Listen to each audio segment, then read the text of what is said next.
All right, everybody, welcome back to Athlete's Pursuit. So today we are joined by a very good friend of mine. He's no stranger to the show. He's actually one of my friends that we started this show years ago. So I'm excited to have him back. Today we are joined by Registered Dietitian Ryan Turner. Ryan specializes in sports nutrition by blending scientific research with behavioral sciences to empower his clients. He's also the director of sports nutrition at Tone House and founder of Food is Fuel NYC. He's also the host of Fuel You podcast and one of the hosts for VDads podcast, speaking specifically to fathers and how to control their lives through food and nutrition. And today we are going to dive deep with Ryan about understanding some of the basics behind macros and how specifically to build muscle. So we'll talk about some general strategies, principles, and then dive too into the psychology of nutrition, because one thing that you can understand is the principles and some of the guidelines, but then it's very different when we're talking about application of these things. And we may have mental blocks that I want to talk and address, and we'll dive into. So with that said, hyping up my boy, welcome back to the show, Ryan Turner. Oh, I'm excited to be here. I'm tickled. Yeah, you're tickled? I'm tickled. I had someone on a podcast one time, and they responded, I'm tickled to be here. I was like, oh wow, yeah. Okay, I'm glad. That sounds really good. So I'm going to use that. I'm glad. Well, I'm glad that you feel something. It's good to have you back here, man. Yeah. It does feel like old times, and we did this for a while. We were doing it out of a shared office space for a bit of time. It was like in the evening, right? It was like when it was like closed down. Yeah, dude. It was at a moment where we're like, what? There's like beer on tap. We were grabbing beer. It was fun. That was definitely a really fun time. Yeah, that was the WeWork space, man. Yeah, that's a while ago. Man, it was before COVID. And yeah, we started this podcast originally with this idea. We were both at Tone House. It was maybe 2019, I want to say, before the pandemic hit, and we called it The Breakdown then. Mm-hmm. And we just had this idea of like trainer, nutrition, dietitian. Let's talk about both sides of what's going on in the space. Turned into Athlete's Pursuit later on. We had on some great guests, and a lot of those episodes are still up on Spotify. We had some great conversations with people back then. They're there. And I think I loved being able to riff off each other. And I think it was just so important because I think that we were still so curious about each other's position in certain things. And so I think having that, trifecta of guest, nutrition, training was definitely a special thing. So, yeah, man. Yeah. And I've actually referred to some of those episodes to people before, specifically dietitian, former dietitians of the New York Giants. That was a really great one. That was a great one. Yeah. Some of the Thorn podcasts as well. Yeah, we had Joel on. Yeah, environmental stress. Yep. Jordan Syatt was a great conversation. It was. Yeah. There was one, I'm not going to name him by name. There was one I think that turned out not the way we thought it was going to turn out, but it was interesting. It happens. It does. You know what? You don't really know until you get into the conversation sometimes. But it's a great way to really get to know people. I think you get their energy, and I think, you get down into, not just, I think, numbers and facts, but you get into kind of understanding how they view it. And so we'll talk about that here. Yes, sir. Even deeper. Yes, sir.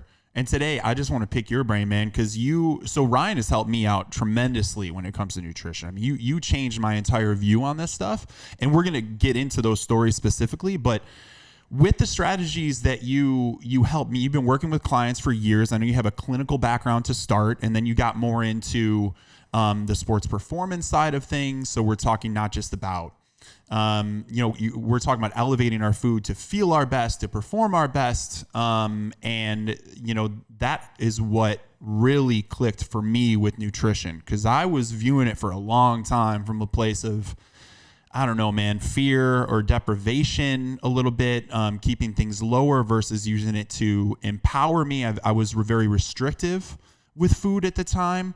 I was measuring a lot of things, which taught me a lot, but it got to a point where it felt more almost like handcuffed than empowering. And since our conversations and you helping me get my head around what these things mean and the levers that you can start to play with, my performance has gotten better. My relationship with food has only gotten better to where I'm now able to eat all the foods that I truly enjoy, I feel like I just have a better way of preparing my meals so that I can eat foods that I love that are also fueling me and serving me. And I feel like that's like the sweet spot that we want to hit.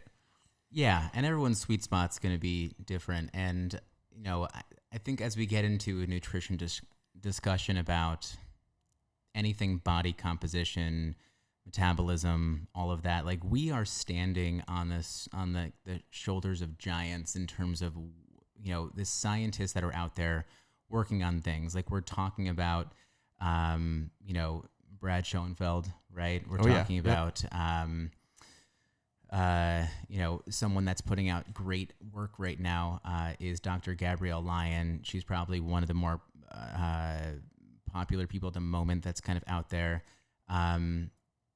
So we want to understand that everything that we're kind of bringing into these conversations, that it's going to be coming from science. Dr. Fry is going to be in there, right? And there's just so many different individuals that we want to keep in mind that are, putting years into their work. Mm-hmm. So when we mention one thing right now, when we start talking about like the threshold for protein, for muscle protein synthesis, someone like Dr. Lehman that's out there right now, like he spent years trying to figure out like how much protein is maybe necessary to make sure that we're actually, getting a threshold where our muscles are now, effectively repairing. And so when we quickly say something like, it's going to take maybe 0.26 grams of protein per pound, in a meal to really get you to that threshold and help you recover, like there's so much behind that. And so we want to make sure that we're kind of remembering those people, that it's all coming from science. So we have to have that open mind as well. So like when you end up telling me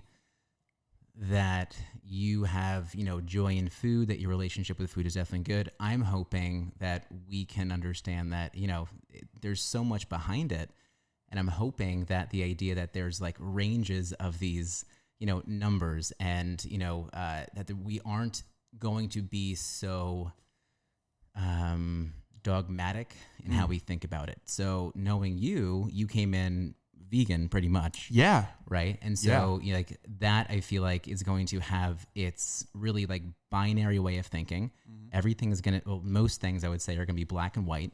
And so, if we can get out of this conversation as best as we can, understanding that, there's not one way of doing something, and that we can really kind of walk away with like ranges of numbers or ranges of thoughts, or just making sure that we're remaining open-minded, we're going to have the best conversation right now. Yes, that's a great setup, and it's very important to understand. I'm a big believer in that. We talk about that a lot on the show, of balancing like the science and the art. So we have to have something foundationally agreed upon, like this source of truth that is rooted in science. It can't just be based off of just whatever opinion. There needs to be something rooted in just fact. So there are things that we know about nutrition that we'll talk about. We'll get into, the macros and what their purposes serve for us in the body. Mm-hmm. But you're right. There's general guidelines, like even with programming, I like to think of it as you can follow a strategy for muscle building, and there are certain principles that you have to adhere to stay in line to be able to build muscle efficiently. But there's still so much room to play. Like you can add things for engagement, for things that you just love to do. So that means you can throw things in there that maybe aren't quote unquote perfect or by the book, and you can still be on path towards your goal. And this is that balance, I think, with the psychology to keep you even sane when you're eating food and trying to eat towards a goal, right? While still eating foods that you love. Like you don't have to beat yourself up because you had a day where you enjoyed some food that maybe wasn't adherent, quote unquote. That's exactly what I want to talk about with this. I want to get to that spot of here's some guidelines, here's the room to play, and where you can get a little personal with things. Yeah, and I definitely, everything you just said sounds so familiar. But yeah, definitely, it's I think it's important to make sure that we go into a conversation with that thought. And yeah, I think that the art and the fun that training can definitely bring, it's there with food and nutrition. And there's a chef who I think he's a very popular chef, but he always says that he hates recipes. And like I also don't love recipes. Oh, why is this? The same thing we're talking about, because we're going to get to the end result. Like if you ask me for a dish, I don't know, let's say a scallop dish with some sort of braised vegetable, I'll give you a dish that's scallops with a braised vegetable. But at the same time, like the recipe that I give you, I might not follow it exactly. Yeah, there's going to be maybe some garlic in there. There's going to be some salt and some pepper. And yeah, there'll be times. But like, you know what? I'm probably going to cook a little bit more based on how I feel. So I might go with a little bit more or less salt. I might end up adding a different vegetable as I kind of go, because I'm like, I'm just kind of feeling that way, right? So, yeah. But like we're still ending with the same thing. We're still ending with the plate that we discussed and you asked for. We're just going about it a different way as we kind of get there, because it makes it more fun and it makes it more interesting. So anyway, that's how I thought about it. Yeah, dude, I think it's a great example, man. I think it's a great example. Like the recipe can be even like the training wheels give you a place to like learn so you can stay within the parameters. But as you get better with things, why wouldn't you want to experiment a little bit? But to that point, if you got too out of control, then it would be a completely different dish. Yeah. Right. So you got to stay within some parameters. Definitely. So that let's talk about those guardrails today with nutrition, and let's really dive in really specifically today, because there's obviously a lot with nutrition. Yeah. But let's gear this towards building muscle while staying relatively lean with body composition. God, the golden. This is the golden nugget. Goose. It's like what everyone really wants, right? They want to build muscle, lose body fat. But I hear what you're saying. You're saying basically build muscle, remain lean. Correct. Right. And there can be a difference there. I think there definitely is. But yeah, it is something that can get down into numbers really easily. So, one place you just want to understand is, where are we going to go for this information? So you can look at information really quickly, just know some resources, make sure that you're not just listening to one person say these things, look into where it's actually coming from, because I think that's just so important, because a lot of people can just be like looking at like an N1, just like a study of themselves and telling you what's going on. Yeah. Doesn't mean it's wrong. It just means that it might not be right for you. So just know where you're looking. So like even like if we go look at someone like, let's look at like the ISSN, right? The International Society of Sports Nutrition, like they're going to have their own, guidelines that are basically out there.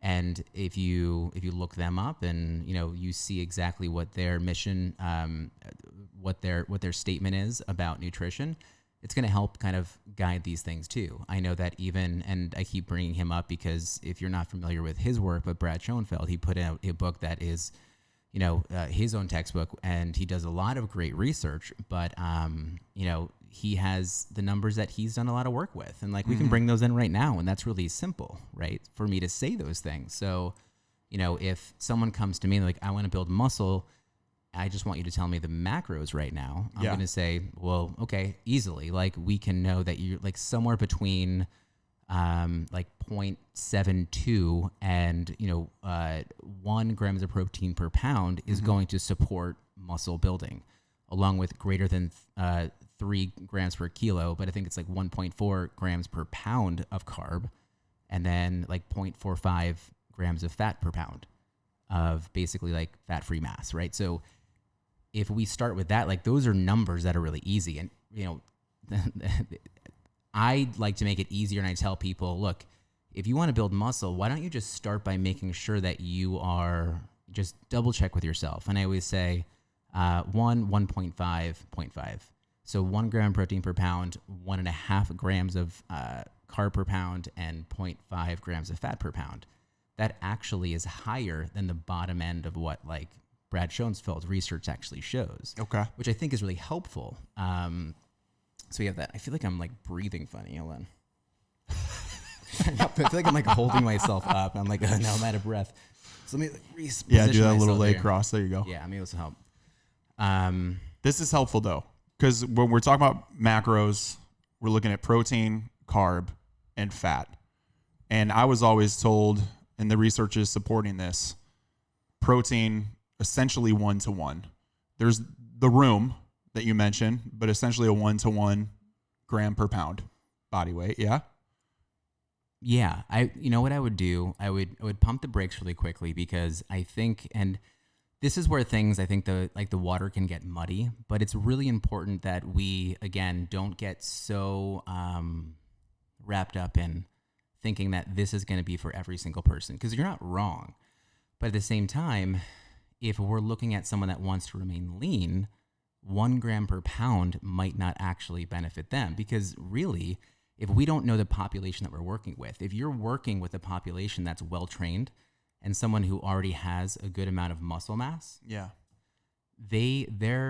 their body can be that much more efficient at utilizing protein. So they might not actually need 1 gram of protein per pound. And, Brad Schoenfeld, I think in his book, says basically that I think that they found muscle protein synthesis even within like the 0.7 to 0.8 grams of protein per pound range. So if someone comes to me and they say, well, I want to remain lean, I could easily overfeed them in protein. And while it's simple to say like 1 gram of protein per pound, you're not wrong, because it's still within the range. It's just the top end. Yeah. But, spoiler alert, calories matter.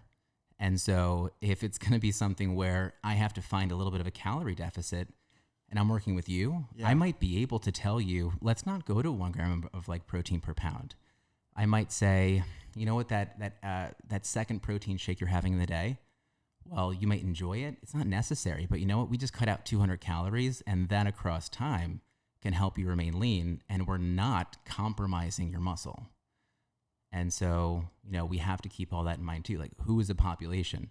Is this elderly? Is it younger? Is it trained? Is it well-trained? Is it male? Is it female? Is it post-menopause, premenopause? So, because all of these ranges matter. And I don't want to muddy the water, but we just want to keep in mind that there are going to be, different answers for different people. Without question. So how do we go about finding that? Because there's like the formula to things, right? But how do you even go about figuring out what your macros would be for your goal? Like what would you direct someone to figure this out? You can use these ranges. So the reason I'm saying this is because if you are someone that wants to know their macros, again, you can take the really simple route that I just said, right? And I guess I'll make it even easier. 1.5, 1.5.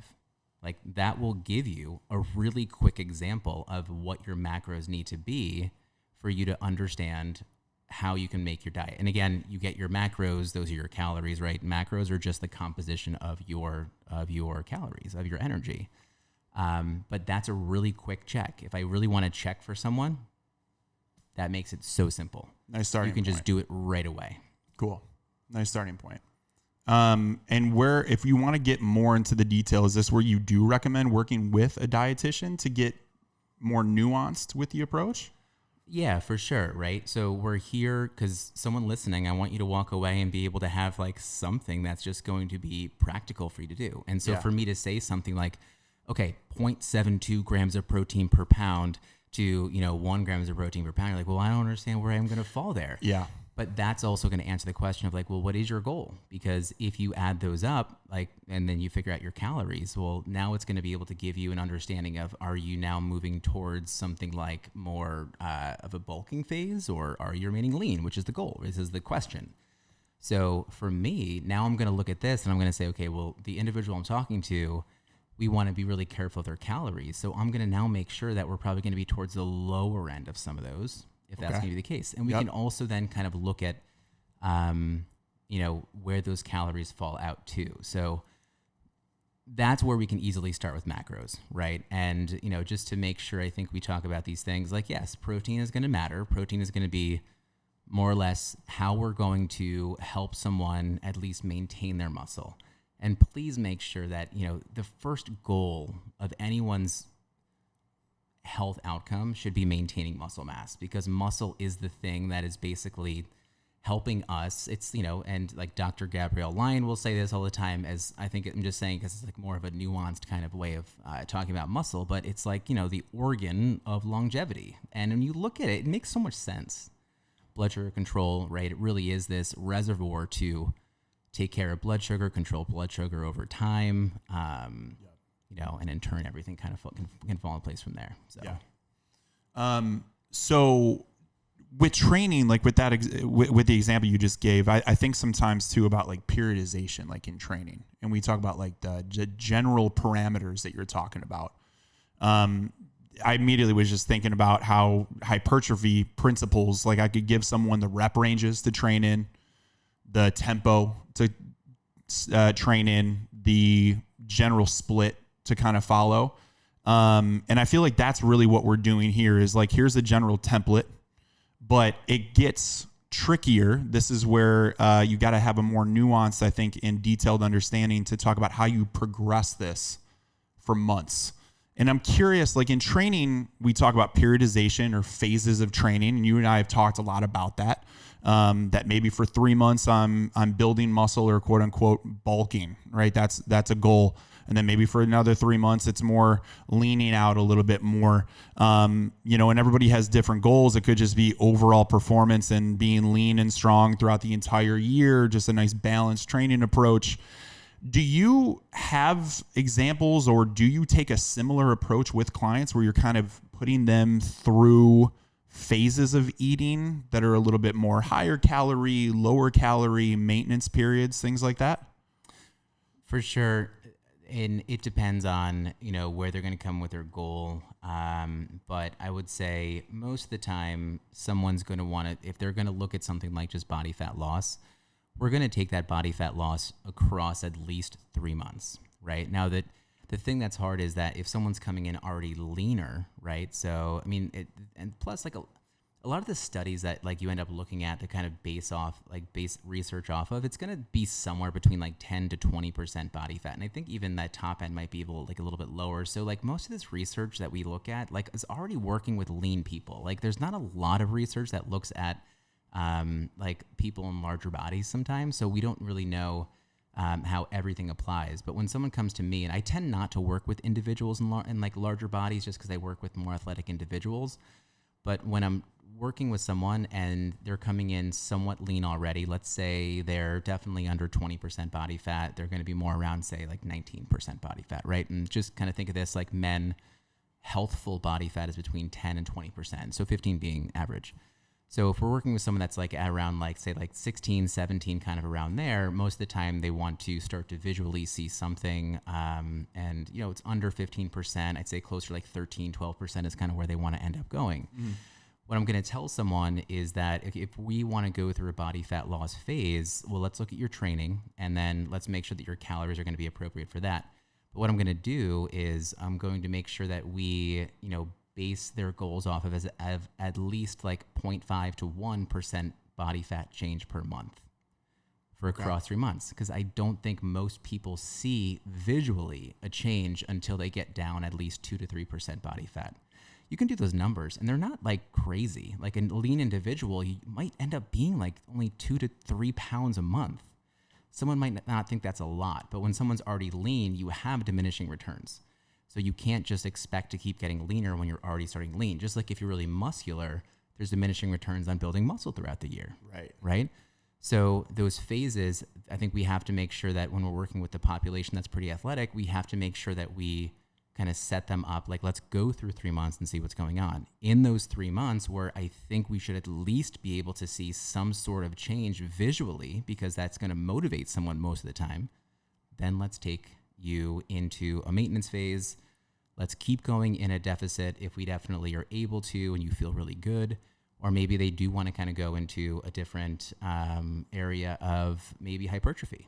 And that's what we'll do. So yes, the answer is yes. I do take them through different phases, but we really have to make sure that we're evaluating throughout the time. And especially about at the end of 3 months, at the end of 12 weeks, I want to know, how's your energy? How's your energy during workouts? How's your explosiveness? How is your strength?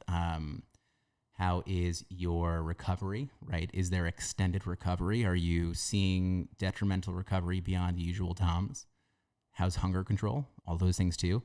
So as long as those things are controlled, we can remain in a deficit for some time. But if someone's telling me that they're not feeling as strong, they're not feeling like they're kind of hitting any type of, new PR, we have an issue. So then we'll kind of then I'll force them almost into a new phase of eating. Interesting. Okay. And why do you do that? What happens then when they get into that new phase? Well, I think as a practitioner, it's more about protecting them, right? So I'm your advocate. I want to make sure that because you know what too, the hard thing is working with our population, I think that you would definitely attest to this, is that there are individuals, especially working here in New York City, you work with a lot of movers and shakers. People will run through a wall to a detriment. It's like, don't keep doing that. You have a stress fracture. Why are you continuing to work out? Well, yeah, I need that breathlessness. It's keeping me, my mind right, and I keep working and all those kind of things too. It's like, but you can't. So as a practitioner, if I start to see some biofeedback, whether it's a stress fracture, whether it's a soft tissue injury that's just not healing really well, whether someone's starting to tell me that their sleep isn't really good, or depressive symptoms, anxiety starting to rise up, like these are the questions we ask for, especially within our like one-to-one sessions. And I'll be like, you know what, there is, a recurring challenge that you keep telling me. And I want to make sure I'm pointing that out, and I'm going to protect you. And although that you want to keep yourself in a deficit, I think it's going to be beneficial for us not to. Because a big question I ask people is, whatever they're doing, I like to ask, what's the detriment? And I think that gets into a little bit later, like we talked about, kind of like making sure that we're breaking through some fears for people. Mm-hmm.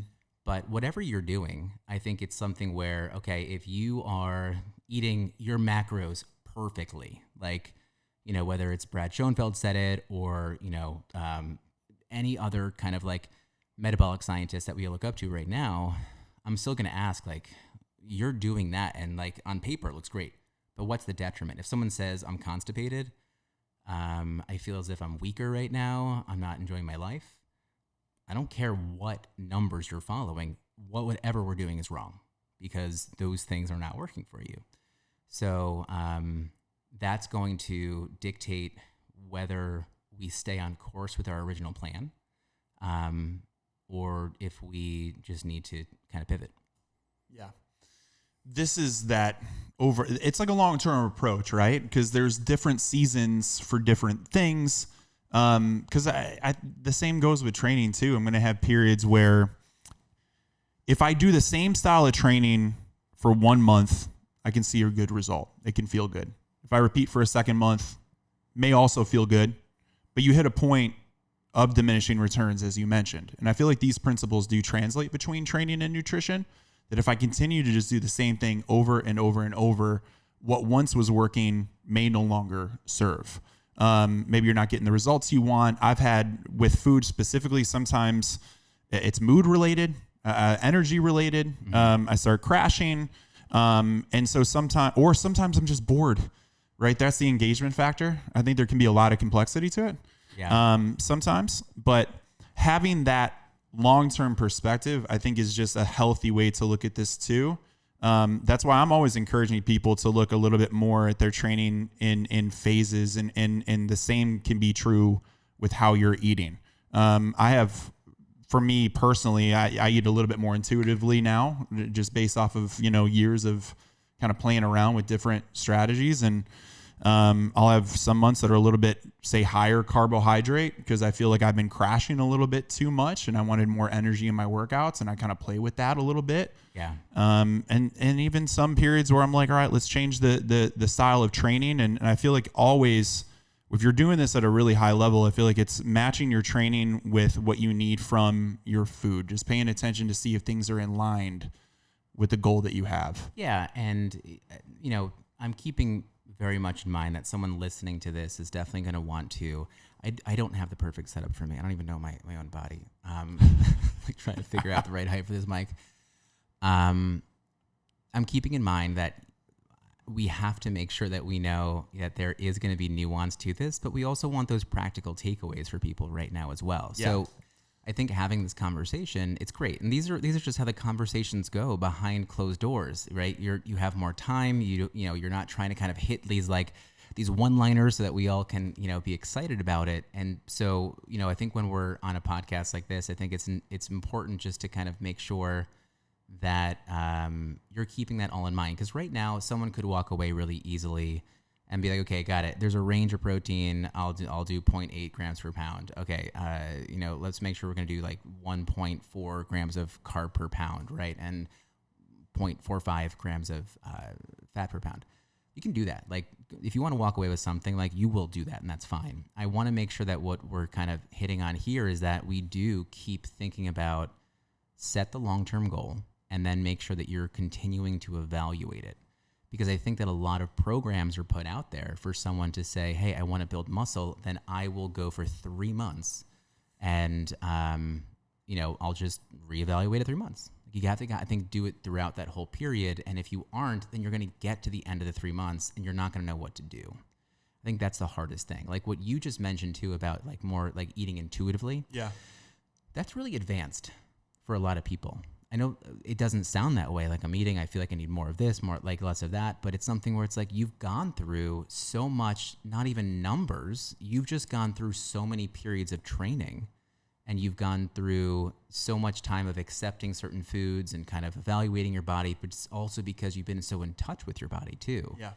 So I think we have to really start there for a lot of people to understand, okay, like yes, calories and macros, like but you need to make sure that you're understanding right now that it's going to take some time to, evaluate all of that. So continue to do that, please.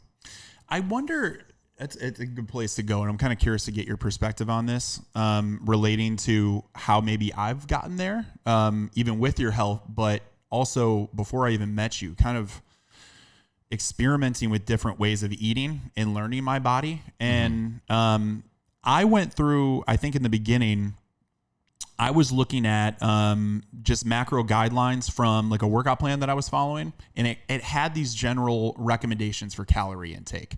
And I followed it to a T. I'd never done this before, and say I was like 26, something like that. I had no guidelines whatsoever beforehand. So I was like, I'm going to do this. I'm going to stick to it. But I think that I was under eating. I think my calorie intake maybe was like 2,200 calories a day, something like that. So I lost body fat. I was losing weight, and I was kind of shredding up a little bit. So maybe for 2 months, I remember that serving me, results wise, because I was like, I wanted to see my abs, reduce the body fat, and I accomplished that. But in my own experience, that's when also after that, I started to crash. Because now my calories are so low, and I didn't know what that was at the time. I was like, this has been working. So why is this not working anymore? My energy started to really get low. My progress stalled out. I actually started to revert a little bit by gaining body fat a little bit more. I also wasn't switching my workouts out. So that's that law of diminishing returns, like a quick lesson of that I learned at that time of I was doing the same workout, the same plan for months on end, and what once worked no longer was. And I was measuring my food to such a high level. I was just paying attention to every macro that was going in. Everything that I was eating, I would package up, weigh on a scale, and put in. The upside to that was that you understand what a serving looks like, what a gram of protein looks like, how much carb I need on my plate. So you get this visual representation. And then I went through a period of being vegan and learning what that felt like, because I feel like at a period in my life I was maybe under eating fiber. I wasn't having enough, and then all of a sudden I had a ton. And I had an energy boost early on. Yeah. And then I also had a crash with that. And so I started to actually lose weight really fast. I was maybe 200 pounds, and I remember getting to a point of 180 pounds. And there were other factors, probably like environmentally, like stress related in my life too. But I say this because then I get to New York, and you and I had this conversation where we had a consult. We're at the same gym, and you were starting to help me look at where I was. Because I talked to you when I was plant-based, saying I don't feel like I'm gaining any muscle right now. I feel like I'm losing weight still. When I get into these workouts, my performance is crashing. But I'm training at this very high level. I'm in this gym 5-6 days a week and repeating. So the programming I feel like is good. So why am I not getting any better? And you were the one, and we ran through the macros, and the big takeaway was you telling me that I was under eating protein daily and that I was dramatically under eating carbohydrates at the time. So you started to course correct me, but I'm curious. I say all that with my background because I was treating kind of my body as like a science experiment in some ways. I feel like I was just learning. I was making mistakes. I was doing some things well. But all of those lessons that I was going through allowed me to feel what was good and powerful and what felt bad, and made me feel like I had low energy, that I couldn't perform, brain fog, all those things, to get to a point now where I feel intuitive, where I can start to play with these macros. Like I see them as like these levers my energy is a little low. I need to ramp up my carbs just a little bit. So I feel like I can catch myself now. So my question is, do you think people need to go through that messiness to get to learn themselves? Or is there a cleaner way to get to this point where you can really feel empowered with your food? I think you don't have to go through all of that. What I will say is that the most overlapping thing that I see with my most successful clients and people who get to the body composition, performance, and lifestyle success that they're looking for are the people that have spent some time balancing their budget, right? Or looking at their calories, right? You know that there's so many analogies of like money and calories all the time. But yeah, people who have done that and they've tracked things and they've understood portion sizes, they've taken a moment to sit back and understand how certain portions make them feel too. Like people who have taken that time, they end up being more successful. So if you think, and I think it, quote unquote, intuitive eating, I think gets a bad rap sometimes because some people think that intuitive eating is just like simply just, you just eat until your body says no, or like you just eat when you're hungry. Well, I mean, there is some truth to it, but I think that there is a lot that's really involved. But let me take a step back because I think that it's really important to understand at least where I'm going to go with these things. And if you are a clinical dietitian, like, or you're a dietitian, most dietitians are going to start clinically. They're going to start in a hospital. And the thing that we do a lot of the time is, you know, depending on what floor you're on, kind of like who you're working with. Like I worked with a lot of individuals that were coming out of open heart surgery. Like I was in the cardiac unit. And it was something where, you know, sometimes people had to be tube fed and you had to figure out how to feed a body. And so you would have to run numbers and you'd feed someone. And so when we talk about calories, like I know that dietitians, like we get a bad rap, but I'm like, we've kept people alive because of just simply understanding calories. And that also like macronutrients and all that kind of stuff too. So we have to start with calories. What does your body need? And so like when I was talking with you, I was like, this is simple to understand. Tell me what you're eating and like, let me tell you what your body needs. That's like the most basic form of how someone like a dietitian can definitely support you. We understand what your body really requires by looking at certain estimated equations, right? And again, we have to know the population, but like there's certain things like the Mifflin-St. Jeor equation that helps us estimate metabolism. There's going to be something like the Ketchum-McArdle equation. There's like thousands of these equations, and some are going to be a lot more accurate than others. But you know, two that I use that are most accurate compared to metabolic testing machines are the Mifflin-St. Jeor and the Ketchum-McArdle. Now, the difference between those, and what it is, it's basically like taking like your body, right? Height, weight, age, gender. And some people think these are archaic, but they definitely give us a better understanding of what your energy needs are than just guessing. Mm-hmm. So when we kind of plug these numbers in, it gives us an understanding of what your resting metabolic rate is. And that's how many calories that you need, your body needs. Like if you just wake up in the morning, you lay in bed and you stare at the ceiling. Like your organs, your muscle, your fat, your bone, like all that kind of stuff that needs energy, needs calories. So, you know, we just, with you, like I needed to figure that out with you first. Now, again, you have to understand your population because like if you are a burn victim, there's a different equation to use to understand it. You as an athlete, like the Ketchum-McArdle equation takes into account everything I just mentioned, but it also takes into account your body composition because muscle is one of the most metabolically active organs in your body. That's what can dictate more or less calories that you end up needing. So if I can look at both those equations and I can see, oh yeah, they're relatively the same, well then, and your RMR, the amount of calories you need just to kind of run your body, if they're somewhat the same, I'll maybe use like an average there, right, of those two numbers. But if I see that there's like a 500 calorie difference, now you're an athlete. You're someone, like, I don't care what you call yourself. You could be, you know, accountant Ben, but like if you are, you know, showing up to a class and training 5 days a week, and you have a really large amount of muscle mass, well, then we have to feed that muscle differently than, you know, I don't know, Tim over in, marketing. That's like not going to have as much muscle. Not marketing. I don't know what it is. I don't know where's accounting, marketing. I don't know what business we're in. But it's definitely something here where like we have to treat the person differently. So like with you, you were under eating and we found you were under eating because of the amount of muscle mass you had compared to body fat, right? Okay. And so you could have plugged all of your numbers into, say, you know, one of the online food tracking calculators. But if it didn't ask you about body fat or muscle mass, it could have missed that. And then you could have just been underfeeding based on what that app told you.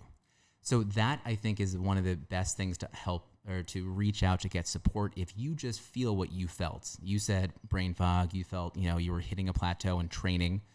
and all those things. And so it's like, well, why? So you stayed curious. I think that's definitely good. So that's the first thing that someone can do. And then, from there, you would, be able to take other kind of numbers and factors and figure out exactly, what your calories are, because, there's your RMR, your resting metabolic rate, and then you're going to have like the thermic effect of food. You're going to have, non-exercise activity thermogenesis and the calories that you need for like all of your activity. So there's more calories that come in after that. And so that's what I was able to figure out for you after hearing what you ended up eating. And I was like, yeah, you're just under eating. Just start there. Like, you're under eating. So like, it's the same thing that I found out a lot of the time when I was working as the NYU sports dietitian for some time. I just felt like an Italian grandmother. I was like, I don't even have to tell you the numbers right now. I was like, can you just please eat? Like, you just like, you're just not eating enough. Cause like especially when like there's an athlete that needs like 4,000, 5,000 calories and they tell me what they eat at the cafeteria. I'm like, it's not easy to eat 1,500 calories 3 times in a day. Yeah. And despite what someone thinks, like, that's hard to do for some people. Yeah, it is.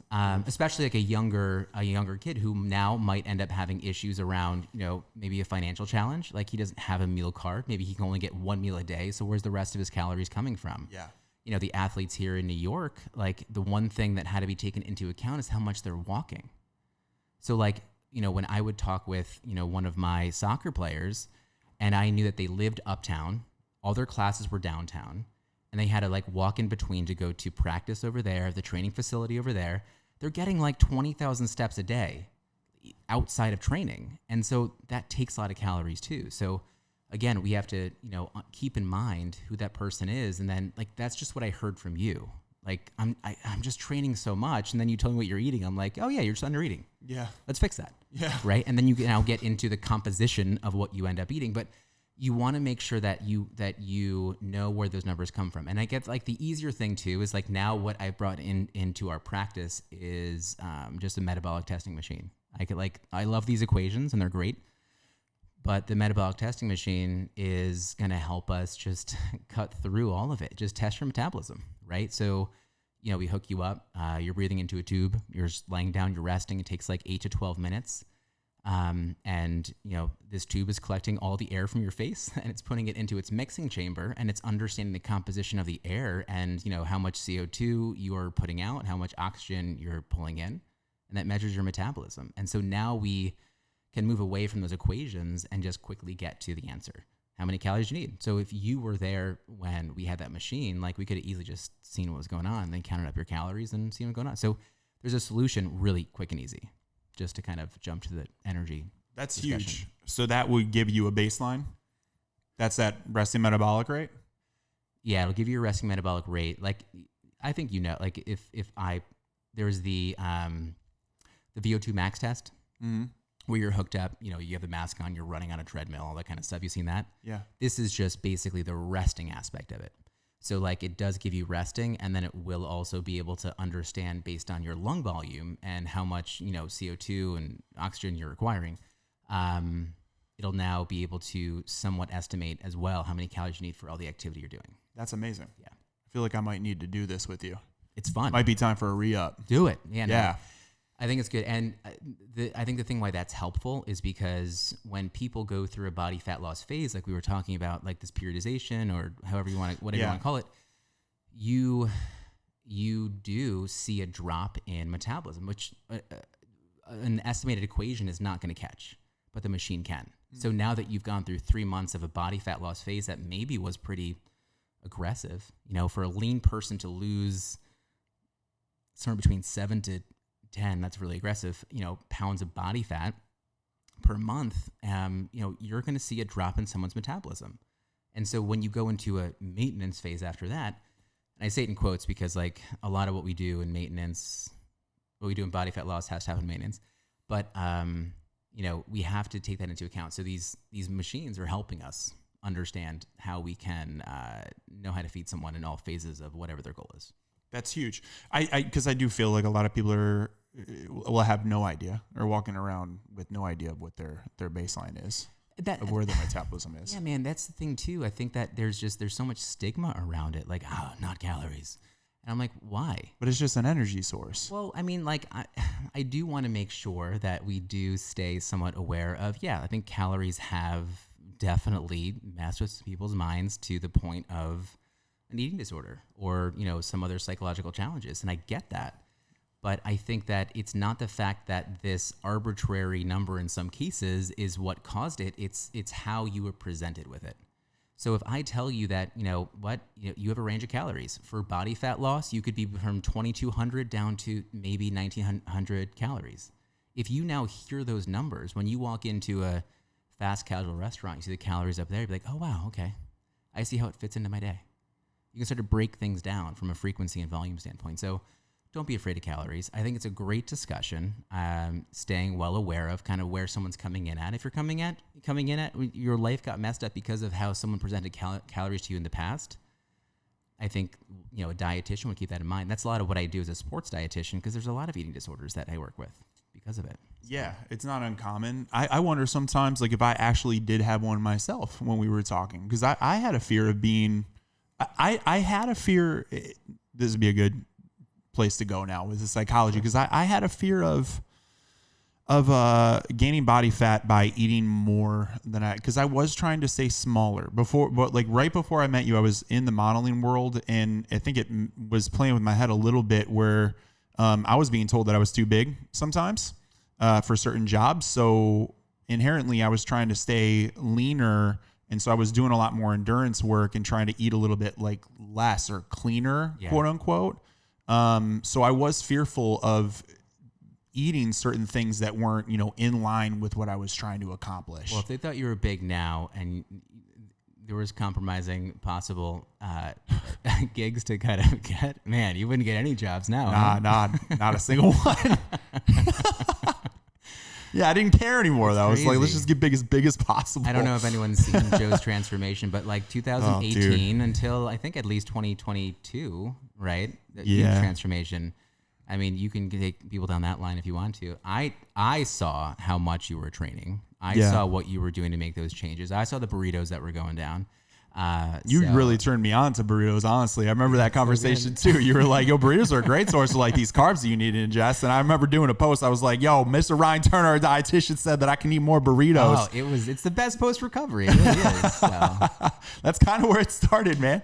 I started crushing these burritos at NatureWorks across the street. Yeah.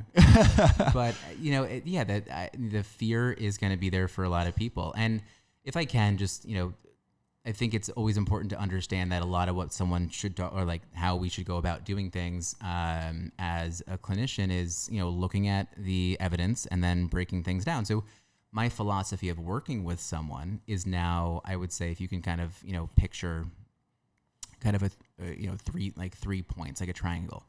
The first area I'm always going to work on with someone is going to be their biological need, right? Second area is always going to be like satiety and structure. And the third area is going to be like joy and satisfaction, right? So there's 3 areas. And between those 3 areas is the sweet spot, which is not going to be the same within that triangle for every single person. Some people might find, and in their phase of life, in their season, they might have to be closer to one of those points than another. But most of the time, if someone is way too focused on just like the joy and satisfaction of food, I can probably tell you that it's somebody that is challenged with their calorie intake, right? Well, they enjoy X, Y, and Z for their foods. Got it. Well, your X, Y, and Z can be very caloric, or it might not even be enough in some cases too, right? Just because you enjoy it does not mean it's right for you. So now, can we please at least, let's not even talk about calories yet. Let's just talk about structure and satiety. Can you tell me what foods are making you feel more full or less full?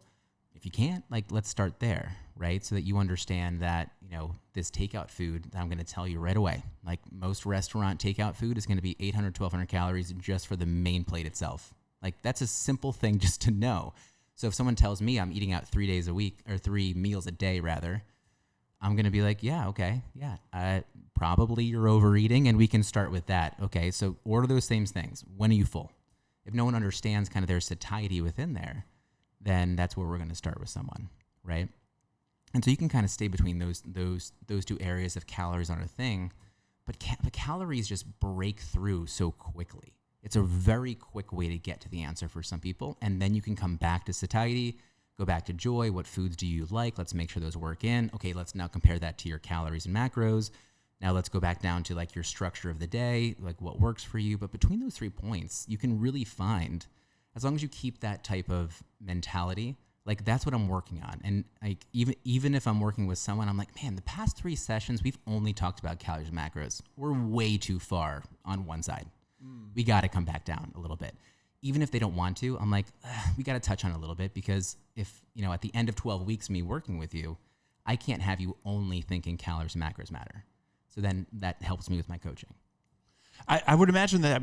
How often is that such a struggle? I feel because if I was working with a dietitian, I could imagine that most people would probably go up to you and say, just give me the numbers. All the time. But you are battling more the psychology and the approach to these things, right? I mean, like, when do you start to, because I feel like your goal is to empower your clients to be like, I want you to be able to eat in a great way that serves you for a long time, like without me, because we've learned some things and techniques and how to feel and how to catch yourself with certain things to be able to do this for a long period of time, right? Like, I know you're always trying to do that with your people. So how do you navigate that conversation? Well, it's making sure it's my people, because if someone comes to me, and many people do, give me a meal plan. What are my macros? Like, for many times I just accept anyone. I talk them into working with me for 12 weeks. And you know what? I don't think that was the best answer for them, or even for me, because it wasn't fun at some point. Because at some point I'm like, I keep pumping out numbers for you. Like, is there anything here? They weren't ready to actually dive into those other areas yet. And so that was my fault, right? Because I can tell you right now, if you give me 5 minutes, I'll give you a meal plan. I'll give you your macros.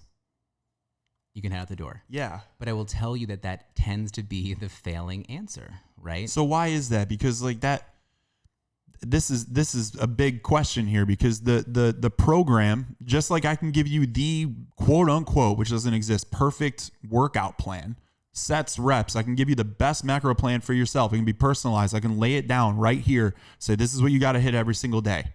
But there are still a lot of people who will not be able to execute the plan. So what is the missing component? Why is that like the smallest piece of the puzzle? I think it's really just people thinking that like the answer is in the complete, like it can just come to you in a folder or just on one sheet, but you don't know how to implement. So like the big thing for me is like there's education, application, and then there's going to be accountability. So the education piece, like that does come down to just the macros and the meal plan. Like, if you need that and that's all you do because you've done it before and you've been in that space, great. It can definitely work for you. So here's your macros, they're reworked for you, and here's a meal plan. So as long as you know how to shop, you know how to prepare those things, like when to eat throughout the day, it works for you, what makes you happy, then great, go ahead and do it. But I think that the big disconnect for some people is that they think that just receiving the plan is going to be that. But it's more important to make sure that we are, it's kind of like let's say it's like appreciating a house, right? Where if you just stand in the middle of a field and you start to build your house from the ground up, you're going to have a lot more appreciation and understanding how that house actually works, right? You're going to know the ins and outs. You're going to understand if something goes wrong, how to fix it, all those kind of things too. Yeah.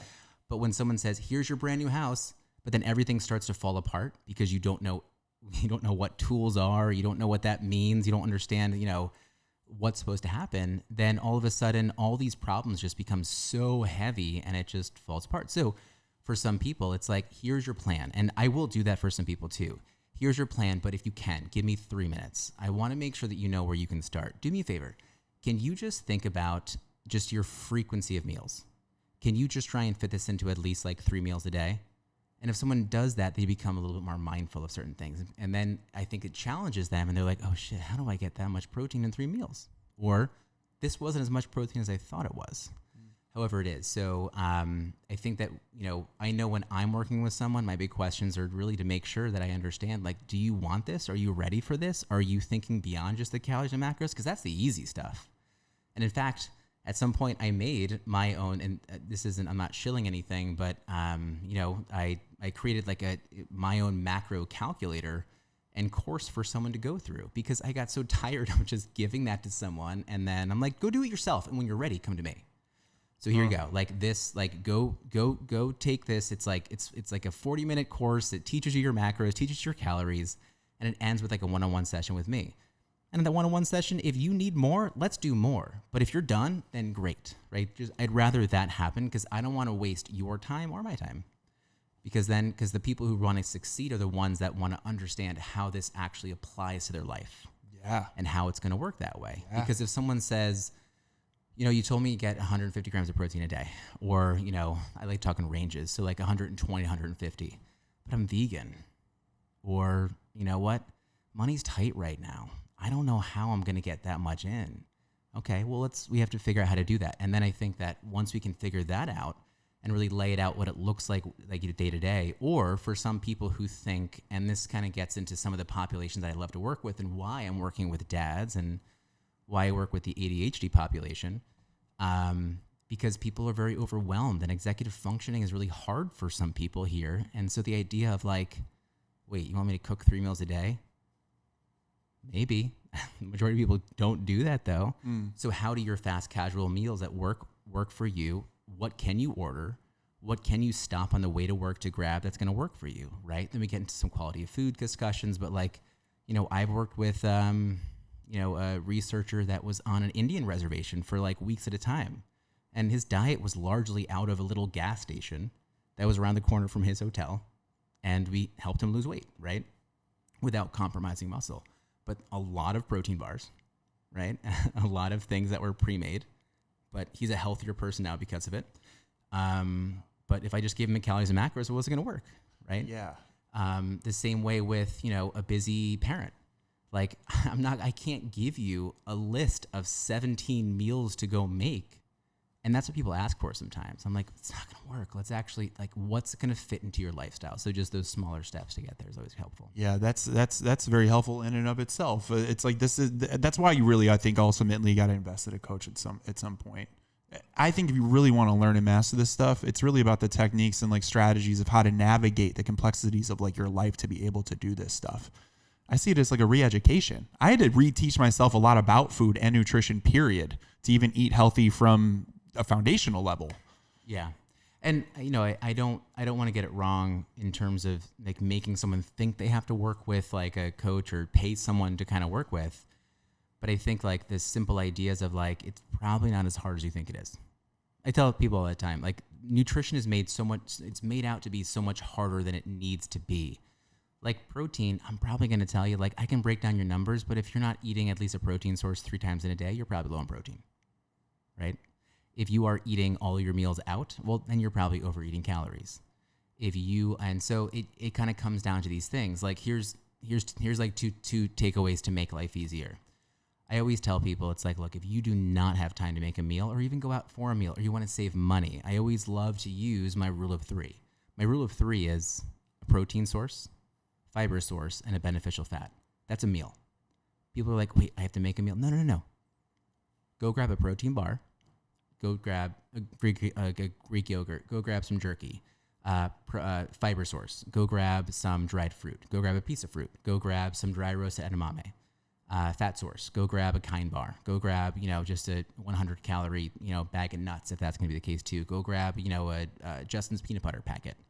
Those 3 things together, that can be 500 or 600 calories. That's the amount of calories in a meal. That's also now breaking down the most simple components for you to know, okay, I do have a protein. I have some fat, which is necessary, and I also have a carbohydrate. That's the simplest thing you can do. Stop overcomplicating it. The same thing with,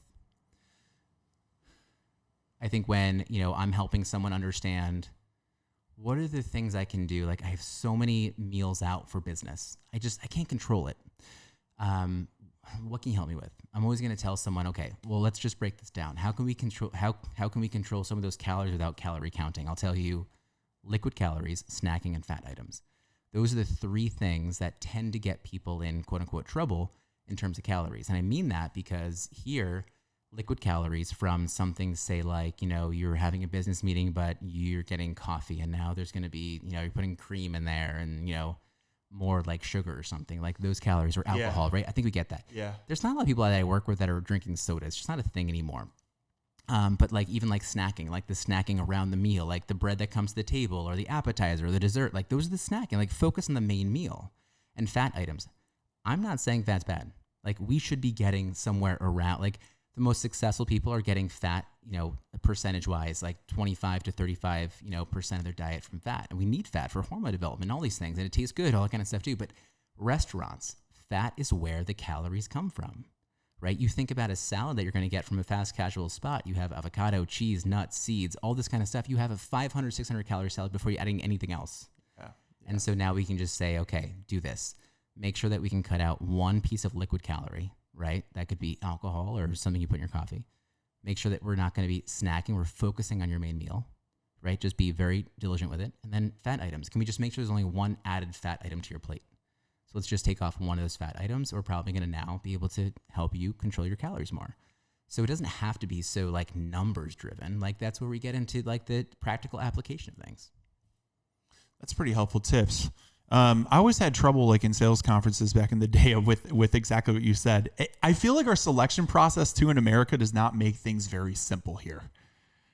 In my view of like, I'm just looking around even at restaurants. Like we were out this weekend with families and I'm reminded of how difficult it is to stay on plan when you're just going out and trying to just enjoy food in the city with your family.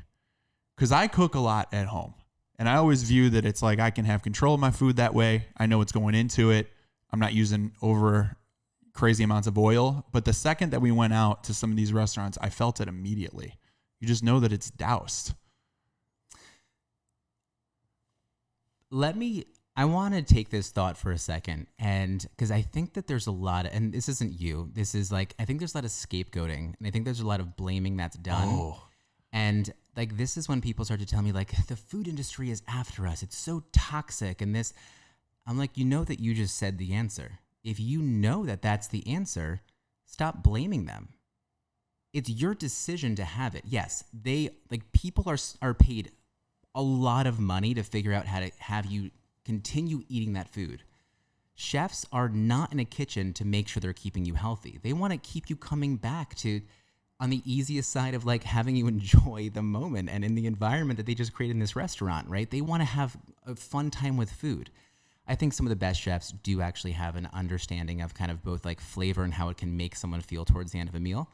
But like most restaurants, they're not there to harm you. They're there to make you have a good time and have you enjoy it. Are the portions large? Yeah. Are they going to overfeed you? Of course. But so is Nana over in Italy. Like she's gonna, like, are we blaming Nana? Yeah, but not as harshly because it's Nana. But wait a second. What if Nana was bad? Like, I think what I'm getting at is if you know that you go into a restaurant and you're going to overeat, that's on you. So you have to walk in there with that understanding.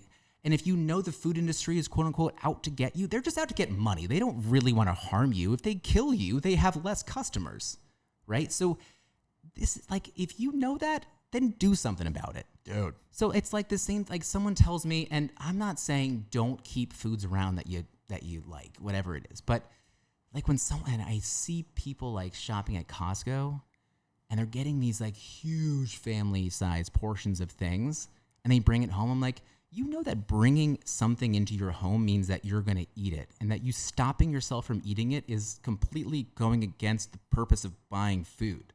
Like, why are we going to buy food to keep it in our home to just not eat it and fight against it?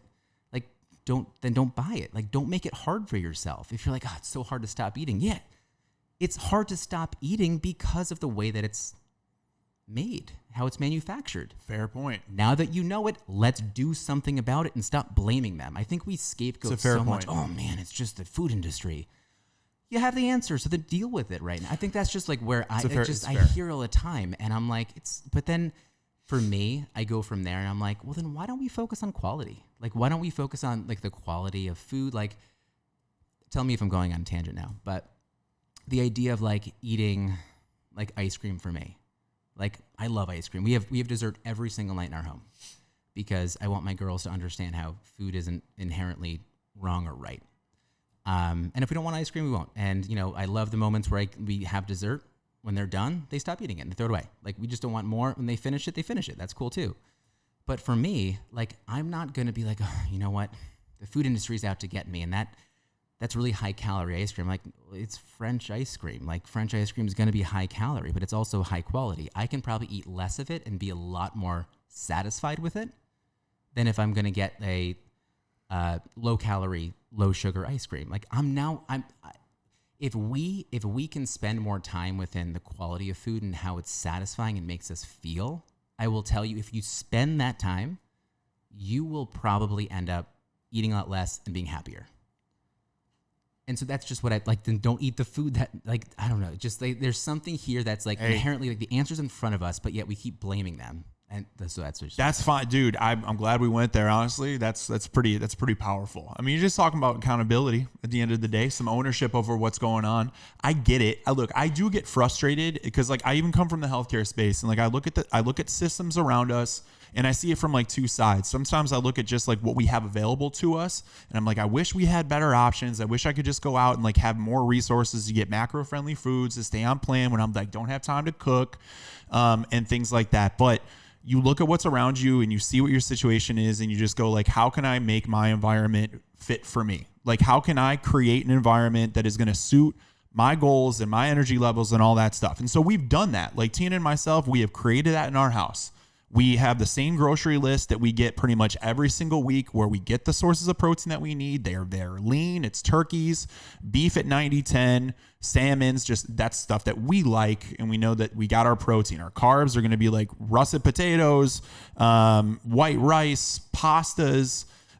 We get canned tomatoes for like homemade sauces. So I'm not doing like, I started doing that. I was like, why don't we, instead of getting processed sauces, why don't I just get tomato and just start figuring out how to make tomato sauce from scratch? So, figuring that out. And to your point with even desserts and like how, having a sweet tooth type thing, I very much, when I was younger, say 20s, would have some ice cream in the house, and I would have half the pint, if not the whole thing. I would sit down and just crush the entire thing.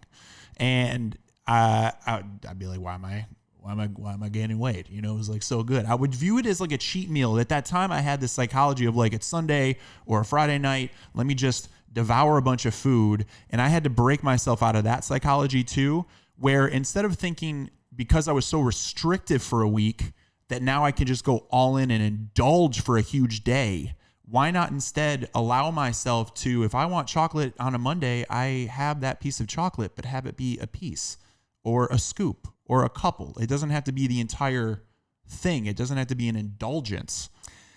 And it sounds beautiful and romantic when you say it that way. It does. For some people, it works, right? And for others, it's something where it's like, you put a piece of chocolate in front of me, you know what? F you. But you got to know yourself, though. You got to know yourself, right? That's the thing. Like, you and Tina took the time to understand what your environment was, and you made it work for you. And I think that's incredibly important. Many people don't. They'll be like, well, I don't have time to make sauce from scratch like Joe. Like, 90-10, like that's like nowhere that I can find it. And you know what? I would tell you, like, someone out in the Midwest, like a rancher's like 90-10, I'm not having that. Like, they're going to have a higher fat kind of meat if that's going to be the case. So yeah, sure. It's like, yeah, I love that it ends up working for you that way. But the more important thing here is that, like, you looked at your values and you kind of planned it out. But like, you and Tina have that understanding and you made it work for you guys, which I think is the most amazing thing.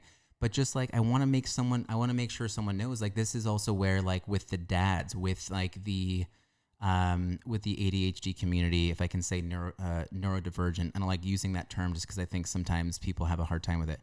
But like executive functioning, to make a sauce, to go food shopping, to make everything from scratch is not going to work for some people. So I love what you said about, you just have to make it work for you. Like, no blame to you guys. It's exactly what you should do. It's pretty much what I do too, right? But I think the idea here is, like, you can still find a way to end up eating for you by, with maybe lower executive functioning, where you can't go food shopping all the time, where you might have to use more like pre-prepared foods, right? Like a rotisserie chicken on the easiest like example, or maybe it's going to be even, God forbid it be some Tyson frozen chicken strips that you're going to need to kind of bring in as your protein source, because that's the easiest thing for you. Yeah. And so it's like there will be a solution for every single person. But again, I think that comes down to whatever you're eating, like, it's still going to fit into that biological need, right? So is it going to be somewhere between like 12 and 14 calories per pound for you, right? Because getting back to our original thing is really about how we can build muscle and stay lean. Yeah. So like, we can make that happen. So like that, 12 to 14 calories per pound is a really quick estimate, right? Outside of all the testing that we talked about doing. But then, you can also take all those macro numbers, But we have numbers. And now let's look at even if it's packaged food, like we can make it work for you. The packaged food now might work against you in the way of it now priming your mouth to want more of it. But if we have the understanding of where, say, joy and satisfaction is, well, when are you satisfied? Like, do you have to finish the whole bag of Doritos to be satisfied? Or can we actually sit here and say, if you took those Doritos and you put them in a bowl next to your turkey sandwich that you had to get, and then you're also going to have, maybe some dried fruit on the side, like that can work for you too, because that has to work for your lifestyle. And it still fits calories, it still fits macros, you're getting your protein, you're getting some fiber, right? You just happen to have some food that someone demonized. And I will tell you that most of the time, restriction leads to rebellion. You know I've said this, right? Oh, yeah. So the more we tell you can't have something, the more you're likely to, like I have a 3-year-old and a 7-year-old. The more I tell them they can't do something, the more they're going to do it. If I tell my 3-year-old that you can't put stickers all over the wall, I will walk back 10 minutes later, there'll be stickers all over the wall just for that reason, right? So it's something where like we have to be able to say, well, how does it fit in? Like everyone says like meet them where they're at. And I get it. Yeah. It just, all these cliche statements I think come in and I'm like, but do we know what that means anymore? Did it actually lose some meaning? But yeah, like, making sure that we know how it fits into someone's lifestyle is important. So, yeah. And so there's not one way of doing it, but that's ultimately probably the takeaway with any of this is really just creating like this customized approach that really suits you. But what I know for sure is that it takes time and it takes some awareness, but it's not going to happen if you don't take ownership of the situation, if you're not taking accountability for things, because you are in control. You can decide what to eat, what not to eat. You can create a system at home that makes it easier for you. I've paid attention to very simple things too, that if I, meal prep, however you want to call it, like for me, meal prep has helped a ton just because it's preparation. That's it. I'm not talking about packaging meals, like a bodybuilder does. I'm talking about having food ready to grab. And that keeps me, in more control during the week. So we'll package up like on Sunday, like just a bunch of rice or a bunch of potatoes cooked, cooked up, ground turkey, ground beef, and just have it in a bulk container. And I'll be able to make just like a simple burrito bowl from that with like rice, taco, little salsa, cheese, all that stuff. Mm-hmm. If I can have that stuff packed up going into like a Monday, Tuesday, Wednesday, it just keeps me more in line because I have like healthy food that I know is there that sits well with me, that I enjoy.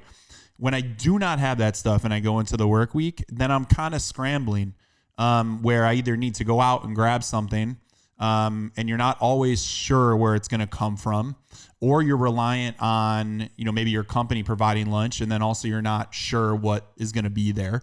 Or I personally go through the risk of then under eating. Because if I don't have a quote unquote healthy option that I like, I will more elect to actually eat less. The most important thing that you're saying right now, and this is just so true, the people that are less prepared are the ones that are going to now, they're going to act like a wild animal that's been cornered and they're going to get whatever. You're reactive. But now the satisfaction of your food has fallen off because you don't really know if you're reactive. If the more reactive we are with our food, whatever the food is, right? It could be fast food. It could be fast casual food. It could be homemade food. When we're more reactive, that's where things tend to fall apart. So I think the best thing that we can do is just know what we're going to eat. It doesn't have to be in a like, I do bring a nice little glass jar with a lid on it, and it has my protein and my carb in there most of the time because it's easy for me and it saves money. Like that's why I'm doing it. Yeah, all those reasons. But if anything, if you need to start somewhere, it's just pre-preparing. Do not be reactive. The most successful people aren't the ones that knew their calories and macros. They aren't the one that made all their food at home. They're the ones that just knew what they were going to eat. So that now they're kind of kept themselves accountable, and now the structure is actually happening. So, big psychological area that we're kind of in right now, and I think that's definitely good. But in terms of, I would just because I kind of want to get back to make sure that we're talking about like the building muscle aspect and make sure that we know like how that is actually happening. So because I definitely love the psychological aspect of it. But once we're there, like, are we definitely double checking that our body is definitely in a position to build muscle? So can we give maybe we can use me as an example just to get a little bit more specific. that if we're talking about me, and let's just say, because I am toying with this idea, by the way, I don't know if I'm going to do this, but let's just say that I want to do like a bodybuilding show or something like that. And like, I want to build a little bit more muscle than I'm at right now. Right? Yeah. Let's just say I want to do that. Yeah. Because that'd be great anyways. Who doesn't want to get bigger? But with what you know about me, let's just break down kind of the macros, with where you think I could get protein sources from, what you would be kind of advising me to, carbs, fats, and what meals could maybe look like for me specifically. Yeah. I'm always going to just start with that, like the frequency and volume aspect. How many meals are you usually eating in a day? So let's say 5. 5 meals in a day. In terms of volume, do you have an idea of like which ones are bigger, which ones are smaller? Breakfast is always a smoothie. I have a terrible appetite. Lunch, I do a pretty decent size. Like it could be like even a Chipotle burrito. Dinner is definitely my biggest meal. Okay. And then I like snack in between those two. Okay, got it. Like off the bat, I could easily say if you're going to have a smoothie, you're probably going to have around like 400 calories or so because you don't have a big appetite anyway.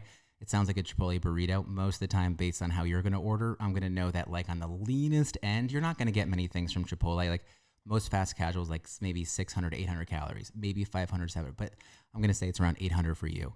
Now I know that your biggest meal is going to be dinner. Most of the time, dinners are going to be like around that 800 to like 1200 calories. So right off the bat, I can kind of understand like where you're going with most of those things. So I guess, I would want a calculator with me, but if I am going to start to do something here, I would start to take, that's my phone. But I would start to look at your meals there and I'd be like, okay, well, if we're adding up those calories right now, let's just say that you end up having like that, smaller calorie smoothie in the morning. Let's say that you have something here like your burrito.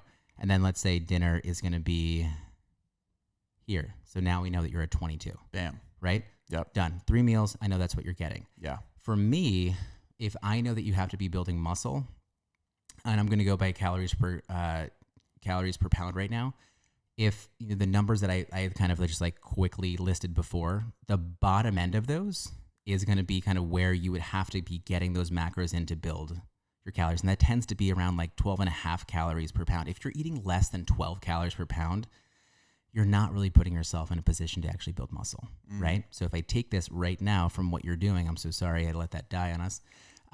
But here, if I know, do you want to share your weight? Yeah, 235. Got it. I do that backwards. So we're at 9.3 calories per pound, right? So now I'm thinking, oh shit, okay, it's definitely less than 12. So let's get that up, right? So if that's where we're at 21. Well, let's say this. Let's kind of get your other calories in there. What was your weight again? 235. 235, right? Now let's just make sure that we're at least getting up above 12. And this might not be exactly how I'm going to do with everyone, but I'm going to want to know that we're definitely getting up above 12. I think we're at like 21 before, right? Yeah. We were at. So now 22. You mentioned 2 more snacks in the day. I would be like, okay, let's break up the rest of that 720 calories in snacks. Good. Are we there? We're at least there, right? That's now going to help us probably build muscle and stay lean if we're just looking at calories. Nice. So that's just a really quick way for me to understand how we can kind of break that down. So again, for me, let's just make sure that we're understanding kind of where you're at. Because if you told me you're just having 2 meals in a day, I could argue why you should be having more, especially for your size, right? And how much food you're eating. But that's going to be important for me to understand. So now I can give you some direction. Yeah, your 5 meals sound really good right now. I think I'd love to make sure that at like 720, like, yeah, 350 calories, it gets a protein bar, a piece of fruit would be a really good thing for you to have, right? So now we definitely know how those all work. And I can probably kind of send you on your way and be like, let's just do that for like a week or so. And then let's come back and see how you're definitely doing. I know that 12 calories per pound is definitely going to be the low end of what we want to do. We're going to want to bring you probably closer to like 16 to 18 calories per pound. So I think you can see the process of what we're actually doing there. So then you're doing your checks and balances. You're seeing also how things are responding, how they're working. Yeah. Does the schedule suit you, all that stuff. And I'm just starting with calories because I think this is important for people to know. Like if you think about like the, about like nutrition prioritization, the bottom end of what we want to do, like the bottom end of a pyramid would definitely be like, say, like your lifestyle and sleep and training. Like if, first of all, if you're not training, you're not building muscle. We know this. We're going to assume that everyone listening already knows that. But we would double check on that, right?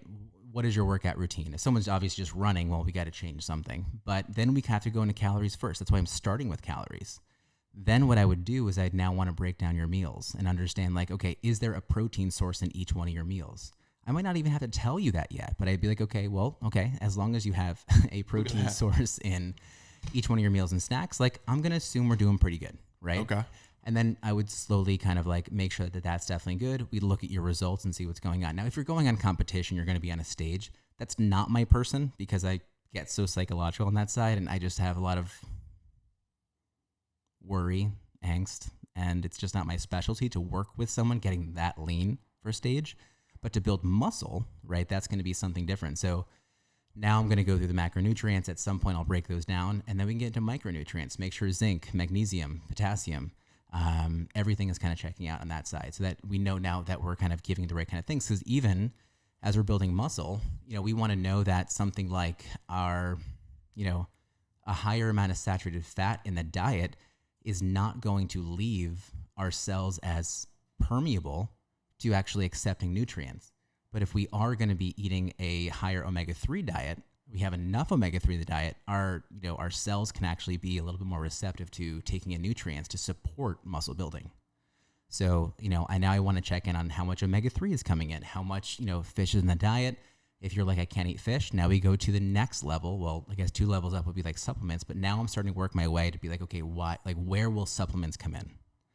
That's what we'll eventually get to. Oh, this is good. Okay, that's really good, man.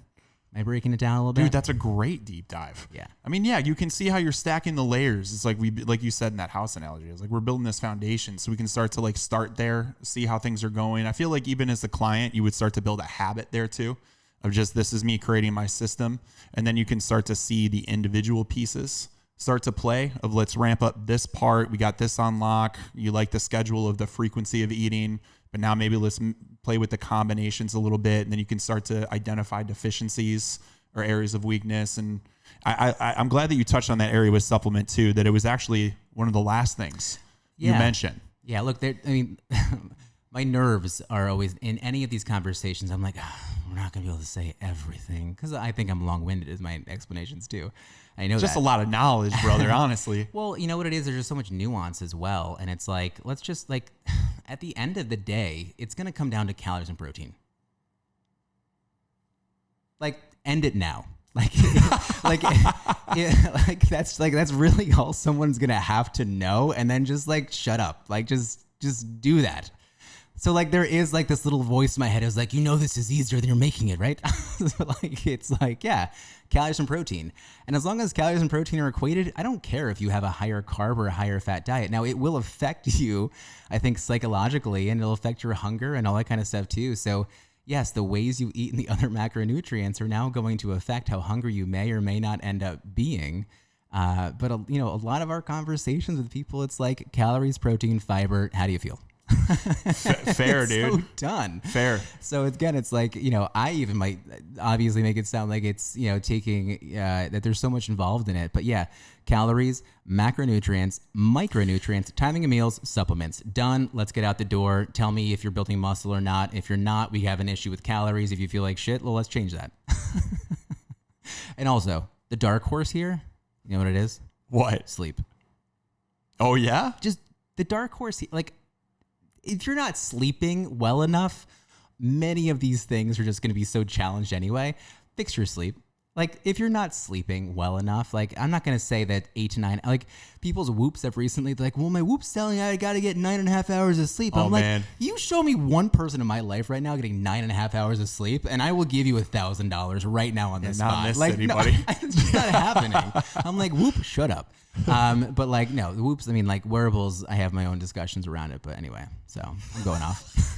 We'll make that a clip. Whoop, shut up. No, dude, you can get too much into the data too. I love these wearables. I got one on here too, but you can get a little bit too much into it where I think you're making decisions that are a little bit too inclined towards the data instead of understanding your own body and how you feel too. I think it can start to become a detriment. It's with all things with these tools, use them in balance. Yeah. But creating an awareness, I think, is the most important thing in the world. But that was a great breakdown. I'm glad that we got to the point right there at the end. And the truth is, if you're under eating calories and you're not getting enough protein, then you are not building muscle. Yeah. And fix your training.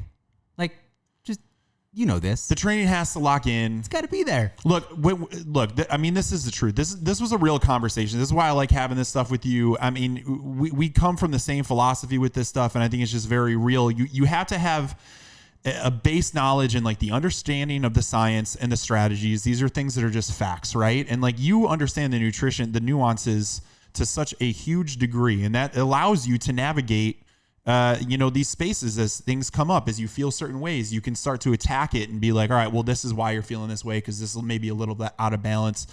This is why you want to, have these conversations. So you can start to create that awareness. It's the same with lifting. You can start with basic principles, but as you do this for 30 years, you have to have a more detailed understanding to learn how to progress, to know when to change certain things, to know when to change tempos, to know if I change this too much, then I'm getting a different result. Things can get a little complicated, as simple as they seemingly are. But at the end of the day, creating the awareness, having complete ownership, being patient with this, I think learning yourself as you go and knowing that it all works hand in hand. Like, this is complicated only because there's so many variables. You remember when we had the conversation with Joel Totoro and we were talking about like environmental stresses, right? So we were talking about environmental stress and how that even impacts your ability to perform, to sleep well, to recover well, your brain function, even your ability to build muscle, because you may not be sleeping well just because of your environmental stress. So through the years, I was always obsessed with this question of like, how do I keep my energy levels high?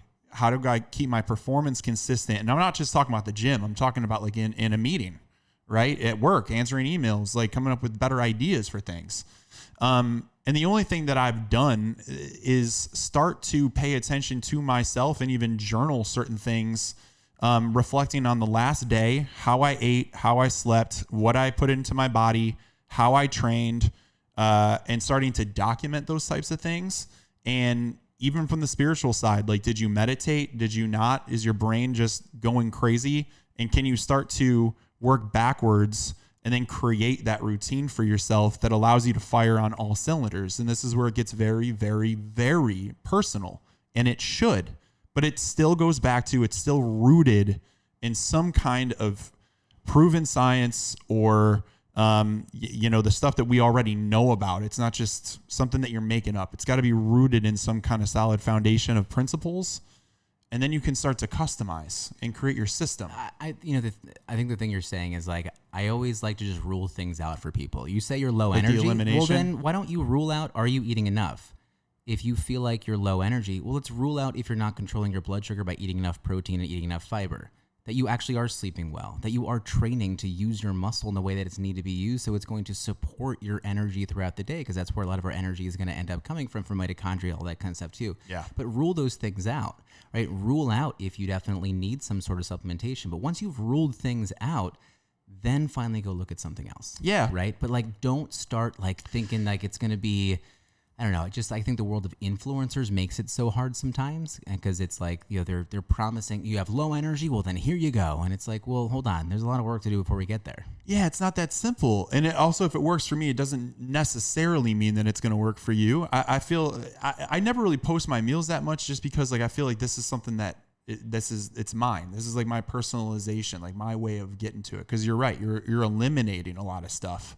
But it was all personal. It was like, that doesn't work for me. That doesn't work for me. Yeah. The timing of this isn't good for me, but these things do. Yeah.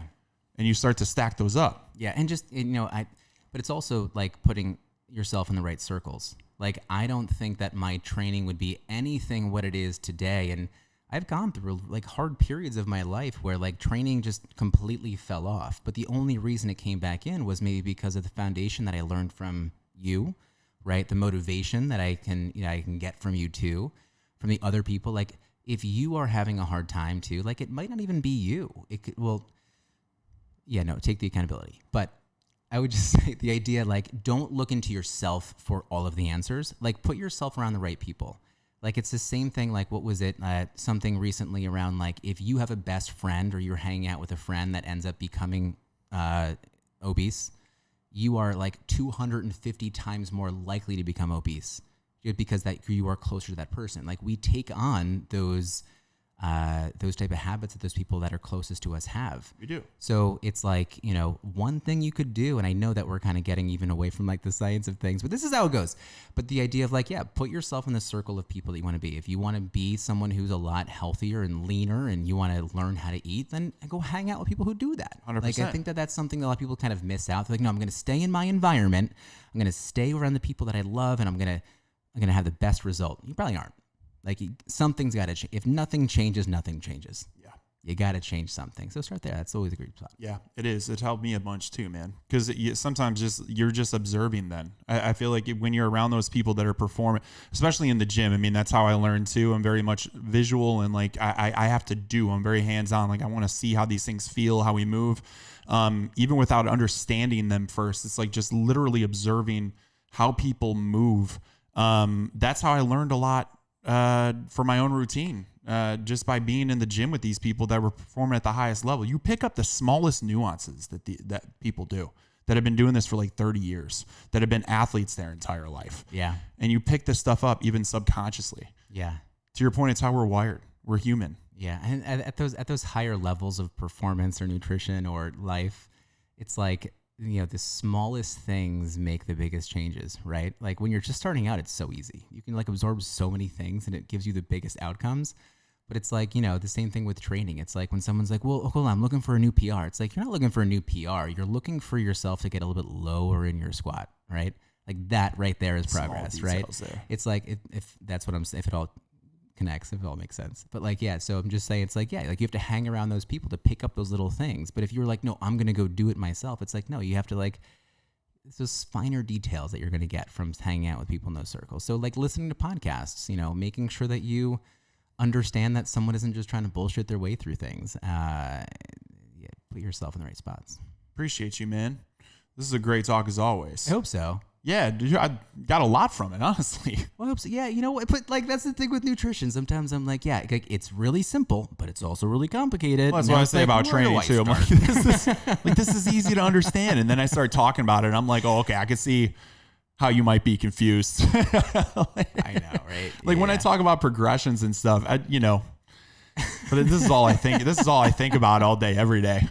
So it's nice to have the conversation.